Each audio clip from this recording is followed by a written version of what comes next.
আসসালামু আলাইকুম। আজকের ভিডিওতে আপনাদের দেখাবো একটি চায়না রাইস মিল দিয়ে সরাসরি ধান ভেঙে কিভাবে চাল বের করা হয়। অনেকেই জানতে চান এই ছোট রাইস মিল দিয়ে আসলে ধান কতটা ভালোভাবে ভাঙে, চালের মান কেমন হয়, আর তুষ ও ভাঙ্গা চাল কতটা বের হয়। তাই আজ আর কোনো কথা নয়, সরাসরি মেশিন চালিয়ে ধান ভেঙে আপনাদের দেখাবো।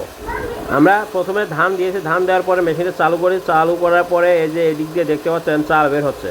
চালটা কত সুন্দর এবং পরিষ্কার, চালের ভিতরে কিন্তু কোনো প্রকার তুষ নেই।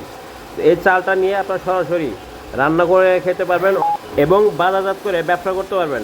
এছাড়াও গ্রামে ধান ভেঙে দেওয়ার ব্যবসাও করতে পারবেন।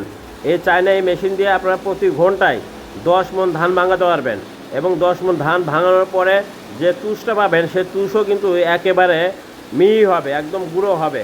অনেক সময় কিন্তু এই গুঁড়োগুলো মোটা হয়, কিন্তু এই মেশিনের মাধ্যমে আপনারা যে গুঁড়োটা পাবেন সেটা কিন্তু একদম মিহি হবে।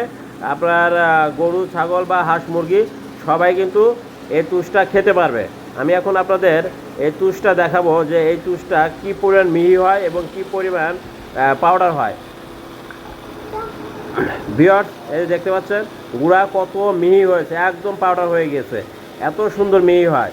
আমাদের এই চায়না রাইস মিল মেশিনটি চলে মোটরের সাহায্যে। এর সাথে 5.5 ঘোড়া মোটর, অর্থাৎ বাসাবাড়ির যে বিদ্যুৎ লাইন আছে সেই লাইন দিয়ে এই মোটর চালাতে পারবেন এবং এর জন্য আলাদা কোনো বিদ্যুৎ লাইন নিতে হবে না। শুধুমাত্র আপনার বাসার যে বিদ্যুৎ লাইন আছে সেই লাইন থেকেই আপনি তার টেনে এই মেশিনের সাথে সংযোগ করে দিলেই এই মেশিনটি চালাতে পারবেন, যে কারণে আপনার বিদ্যুৎ খরচও কম হবে। এই মেশিনের সাথে 5.5 ঘোড়া মোটর থাকে। আপনারা অবশ্যই এই মেশিনটি কেনার আগে 5.5 ঘোড়া মোটর দেখে শুনে বুঝে তারপর কিনবেন। আমাদের কাছে এই 2 মাথা রাইস মিল ছাড়াও 3 মাথা রাইস মিল, 4 মাথা রাইস মিল পাবেন।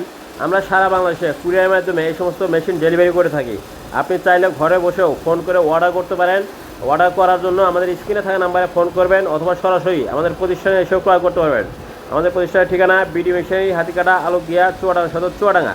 ভিডিওটি ভালো লাগলে লাইক এবং শেয়ার করবেন। চ্যানেলটি সাবস্ক্রাইব করে না থাকলে অবশ্যই চ্যানেলটি সাবস্ক্রাইব করে রাখবেন।